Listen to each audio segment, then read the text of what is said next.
Bonjour, téléspectateurs de World Media TV. Vous êtes sur World Media TV avec votre animateur préféré, Mamadou Soumaré.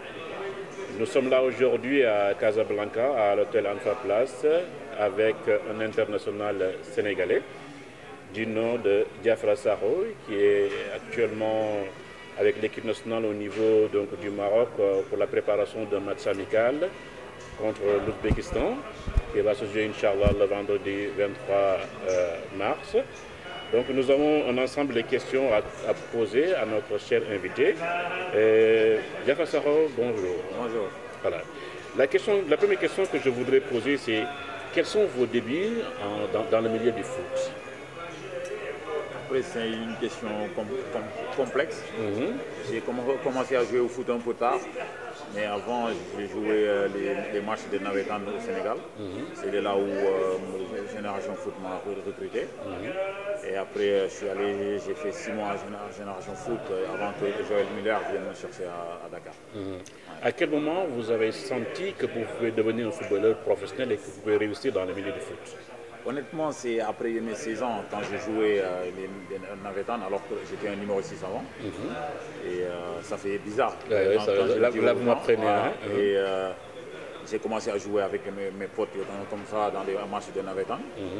Et petit à petit, tout le monde commence à parler du bien, de dire que j'étais un bon. Et pourquoi pas aller dans les centres de formation, tenter ma chance. Et c'est de là où c'est parti. D'accord. Donc ça veut dire que là, si j'ai bien compris, vous avez commencé d'abord par le Navetan, ensuite vous êtes passé par Génération Foot, et après Génération Foot, vous êtes passé à Metz ou bien? Oui, je ne suis pas passé par Metz, où j'ai fait 6 ans d'ailleurs. D'accord. Mes 17 ans jusqu'à mes 24 ans où je suis parti en Angleterre. Mais j'ai fini meilleur joueur de Ligue 2 en 2014. Après, c'est au moment où Metz est monté en Ligue 1 que moi j'ai fait le choix de partir, de changer d'air. Donc, ça dit que qu'est-ce qui vous avait poussé à quitter West Ham pour revenir dans le championnat français, particulièrement à Rennes? C'est pour avoir un temps de jeu pour l'avènement de la Coupe du Monde ou bien? Tout le monde me parle de ça aujourd'hui. Pourquoi tu as fait l'Angleterre.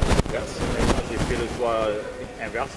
J'ai jamais expliqué pourquoi, mais aujourd'hui c'est l'occasion d'expliquer pourquoi. Quand je suis arrivé en Angleterre et que j'ai commencé à marquer des buts, j'ai joué un an et demi, j'ai mis 18 buts sur les 2 ans. Et après ça, je me suis fait opérer de la cuisse. Et en 2016, et après 6 mois après, je me suis encore opéré du dos et j'ai fait le choix de revenir en France pour me soigner, reculer pour mieux sauter. Mieux sauter. D'accord. Là, vous avez dit que vous avez fait votre but dans le championnat anglais. Quand on parle de but, on parle d'attaquant. C'est-à-dire que vous, quel est votre attaquant, quel est votre type d'attaquant? C'est-à-dire quel est l'attaquant qui vous inspire en matière de foot? Il y en a beaucoup, comme Didier Drogba, et quand je suis arrivé en Angleterre. Beaucoup d'attaquants aujourd'hui sur lesquels je vole un peu du style de jeu pour essayer de compenser ce que je n'avais pas avant. Mais je pense que si aujourd'hui l'attaquant est parfait pour moi aujourd'hui, c'est de mélanger Didier Drogba et Samuel Eto'o dans un même corps. Et Samuel Eto'o en même temps. C'est-à-dire que nous avons parfois remarqué qu'il y a 2 types d'attaquants. Il y a des attaquants qui sont égoïstes, d'autres attaquants qui sont altruistes.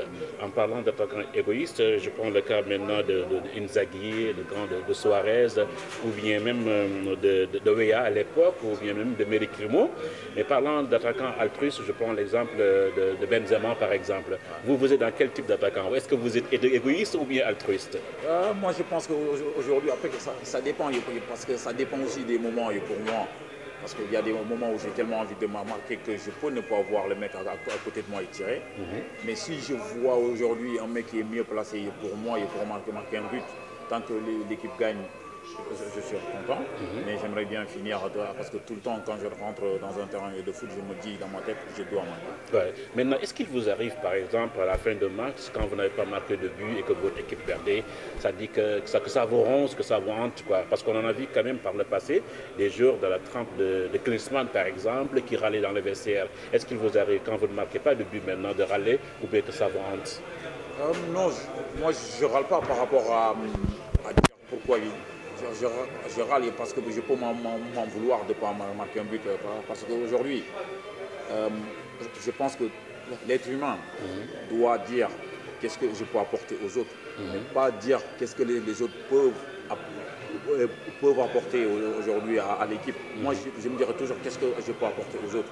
Alors, je pense qu'en pensant comme ça fait que même dans un terrain de foot, si je ne marque pas un but, dès que je suis utile à mes camarades et qu'on gagne à la fin ou pas, j'essaie de positiver et de me dire que la semaine prochaine, en plus au foot, on peut toujours se dire la semaine prochaine. Alors ça donne envie de retravailler, de redoubler d'efforts. D'accord, ça donne envie de travailler et de redoubler d'efforts. Ça nous permet de faire une transition au niveau de l'équipe nationale du Sénégal. Est-ce qu'on peut savoir quelles sont vos ambitions au niveau de l'équipe nationale du Sénégal? Est-ce que vraiment vous êtes dans cette dynamique, ça dit que d'amener le pion à Henri Camara qui a plus de buts, plus de sélection nationale?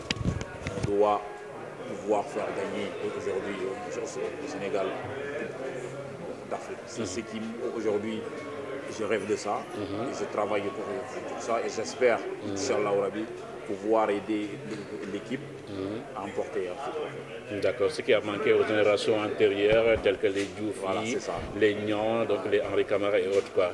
Maintenant, j'ai envie de vous demander, côté vie privée, dans le côté jardin, est-ce que Diafra est marié? Oui, je suis marié. Et vous êtes marié depuis presque 2 ans maintenant. Depuis 2 ans. Ouais. Est-ce que sur le plan sentimental, votre épouse, elle vous épaule sur le plan professionnel, dans les conseils et autres?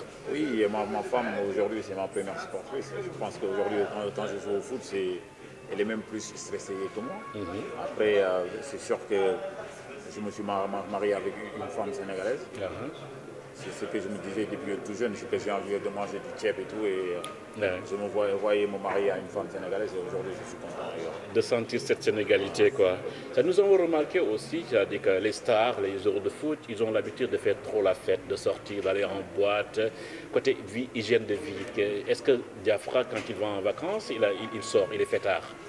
Je pense qu'aujourd'hui, tout le monde est en train de me regarder et tout le monde peut aussi dire aujourd'hui que je ne sors pas quand je vais à Dakar. Je n'ai jamais été en boîte à Dakar. Après, c'est sûr que j'ai déjà été en boîte quand avec l'équipe, on part ensemble en vacances à Dubaï ou des trucs comme ça. Mais au Sénégal, ou bien même dans mon club, je n'ai jamais été en boîte, non, jamais. D'accord. Donc parlons toujours de l'hygiène de vie. Donc vous dormez beaucoup, vous vous reposez assez? Je dors beaucoup. Par contre, je dors beaucoup. Je joue à la play tout le temps. Et j'essaie aussi de passer du temps avec mes enfants. D'accord, très bien. Donc un bon père de famille, on peut dire. J'essaie en tout cas. D'accord, d'accord. Maintenant, en tant que joueur de foot, quelles sont vos qualités et qu'est-ce que vous devez améliorer dans votre façon de jouer au foot? Aujourd'hui, je pense que pour moi, c'est plus... Parce que je sais que côté vitesse, vous n'êtes pas très rapide. Voilà, c'est ça. Non, j'étais rapide. Je vais dire que même j'étais rapide, mais bon, aujourd'hui, j'ai pas été rapide comme Ismaïla Sarr aujourd'hui. Oui. Mais j'essaye de compenser les deux, parce que je joue plus maintenant en pivot. Avant, quand j'étais beaucoup plus jeune, de mes 19 ans jusqu'à mes 24 ans, je prenais beaucoup plus de la profondeur. Et depuis mon opération, j'ai dû m'adapter à une autre façon de jouer, à être beaucoup plus renard de surface. J'essaye de me dire qu'il faut que je sois utile à l'équipe, et être utile, c'est en marquant des buts. D'accord, très bien. Maintenant, pour revenir un peu, ça dit que quand vous êtes là aujourd'hui, c'est parce que vous êtes passé par des gens, vous êtes passé par une école de foot. Est-ce qu'aujourd'hui, Diafra, fait quelque chose pour cette école de foot, qui est Génération de foot, en termes de dons et de retour? Bon, aujourd'hui, je pense que j'ai même inauguré un pavillon de Génération Foot que j'ai reconstruit pour les joueurs de Génération Foot. Il y a même écrit mon nom là-bas que ma mère a inauguré déjà. D'accord. Je pense qu'aujourd'hui, pour tout jeune joueur nous, on connaît la galère aujourd'hui, on a été joueur au Sénégal, on sait ce qui se passe là-bas. On essaye d'aider. Après, c'est sûr qu'on ne peut pas aider tout le monde, mais on peut faire ce qu'on peut pour aider les jeunes aujourd'hui à jouer ou bien même à rêver. Comme nous, hier, comment on rêvait pour dire qu'on voulait être comme les Henri Camara, les Fadiga. D'accord. Est-ce que maintenant je pourrais demander quel est votre club de rêve, Diafara? C'est Chelsea, ça a toujours été Chelsea. Après, c'est sûr qu'on ne sait jamais. Peut-être un jour je retournerai en Angleterre. Mais aujourd'hui, je suis content d'être à Rennes et l'équipe est jeune. Aujourd'hui, je prends du plaisir à rejouer au foot et à oublier un peu mes blessures. Et je suis content. Voilà. Et quel est ce but dont vous avez envie, vous rêvez tout le temps de marquer?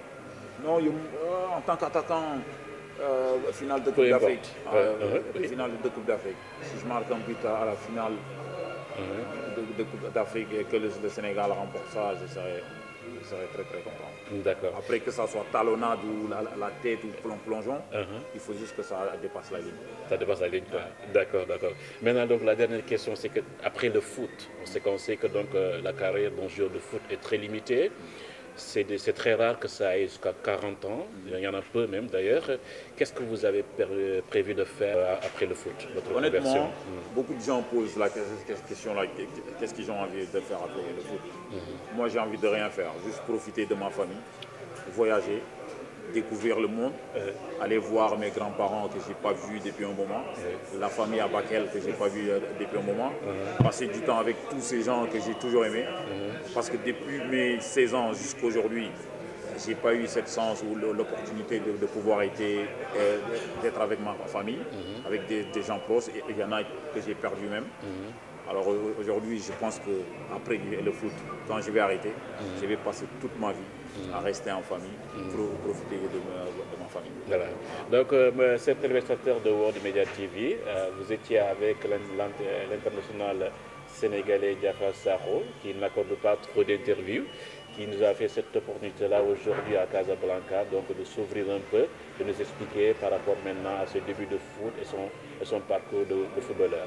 Donc nous vous donnons rendez-vous, Inch'Allah, à la prochaine fois. Votre dernier mot, Diafara? C'est gentil, je vous remercie, parce que c'est la famille aussi. Oui.